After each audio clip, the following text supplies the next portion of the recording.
আপনার চাকরি শেষ, আপনাকে কেউ বাঁচাতে পারবে না। আপনাকে সুপারিনটেন্ডেন্ট কেন বিচারপতি বাঁচাবে না? আমি বললাম তো আপনার চাকরি শেষের দিকে, আপনি আমাকে ছাড়েন। আপনি আমাকে ছাড়েন কেন উঠাবে স্যার?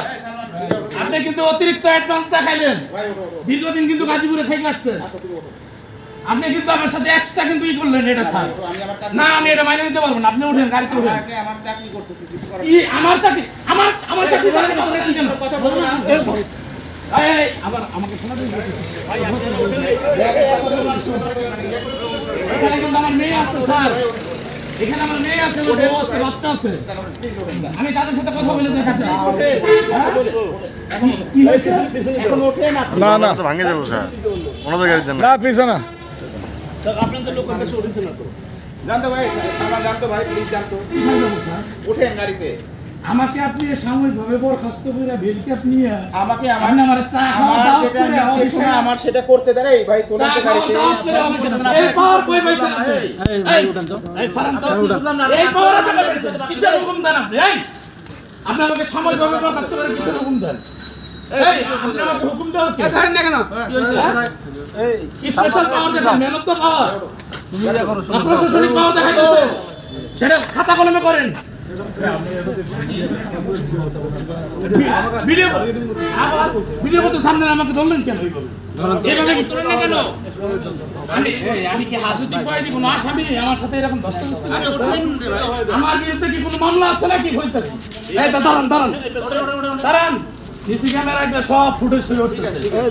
আপনার যে পাওয়ার আছে দেখাইতেছেন। আমি আমার কাজ, আমার কথা আছে আশিক ভাই, আপনি ওঠেন গাড়িতে ওঠেন। আমি আমার পাওয়ার দেখাচ্ছি না, আমি আমার কাজ করতেছি না, আমি আমার নির্দেশনা বাস্তবায়ন করতে। না না না আমার মোবাইল ফোন দেন। মোবাইল দিবে, আপনি ওঠেন। মোবাইল গেড়ে থেকে আমাকে আপনার মোবাইল আপনি পেয়ে যাবেন, আপনি ওঠেন গাড়িতে ওঠেন।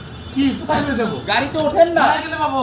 আপনি গাড়িতে উঠবেন না। আমার ছুটির কাগজটা নাই। হ্যাঁ ছুটির কাগজ আজকের মধ্যে ছুটি পাস করব। আচ্ছা গাড়িতে ওঠেন, করে দেব। দাঁড়ান স্যার।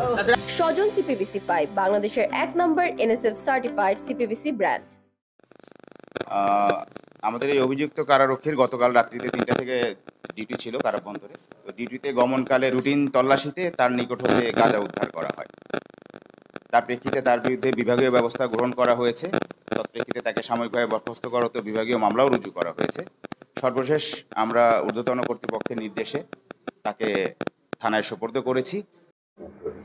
আজকে বিকেল ৫:০৫ দিকে নীলফামারী জেলা কারাগারের জেলা মহোদয় আমাকে ফোন করেছিলেন যে তাদের একজন কারারক্ষী ভিতরে ডিউটির জন্য প্রবেশের সময় তাকে চেক করে ৮ গ্রাম গাঁজা পাওয়া গিয়েছে। পরবর্তীতে আমি আমার সাব ইন্সপেক্টর এসআই অমিত কুমারকে সেখানে পাঠিয়েছিলাম এবং ঘটনার সত্যতা পেয়েছে। তাদের উপস্থাপন মতে আলামত এবং আসামি সহ থানায় নিয়ে আসা হয়েছে। এ বিষয়ে মামলা প্রক্রিয়াধীন।